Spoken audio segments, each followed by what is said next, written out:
Chief సూపరింటెండెంట్లు, departmental అధికారులకు సూచించారు.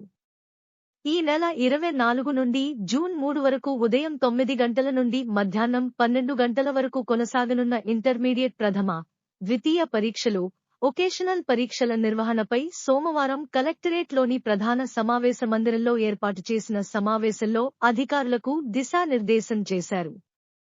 ఈ సందర్భంగా మాట్లాడుతూ విధులు కేటాయించిన అధికారులు వెంటనే ఆయా పరీక్షా కేంద్రాలను సందర్శించి ఫర్నిచర్, విద్యుత్, మంచినీరు, వెలుతురు వంటి మౌలిక సదుపాయాలను పరిశీలించి ఏమైనా లోటుపాట్లు ఉంటే తెలిపితే తగు చర్యలు తీసుకుంటామన్నారు.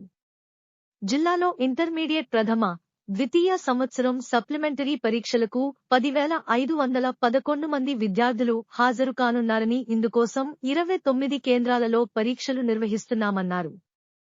ఈ సమావేశంలో ఇంటర్మీడియట్ నోడల్ అధికారి షేక్ సలాం, పరీక్షల విభాగం అధికారులు శ్రీనాథ్, నాగేశ్వరయ్య, చీఫ్ సూపరింటెండెంట్లు, శాఖాపర అధికారులు, నోడల్ అధికారులు తదితరులు పాల్గొన్నారు.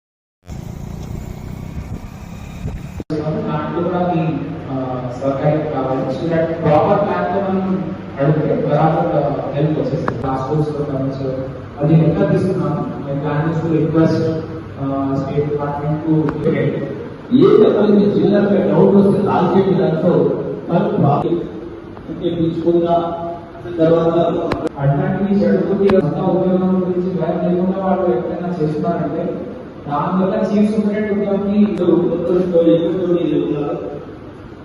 మనకు ఎట్లా అనుకునే అవసరం లేదు. ఇది లాట్ ఆఫ్ స్టాఫ్, చాలా డిపార్ట్మెంట్స్ ఉన్నారు ప్రిన్సిపల్స్ ఈ ఎగ్జామ్స్ మధ్యలో we're also planning for drinking water, toilets.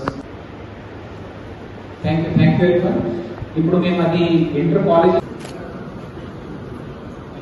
Keep taking rounds of the exam hall. ఎక్కడైనా సస్పిషియస్ అయితే నడుస్తుంది అంటే ఇమీడియట్లీ రిపోర్ట్ వర్స్ వచ్చేది ఓన్లీ చదువు.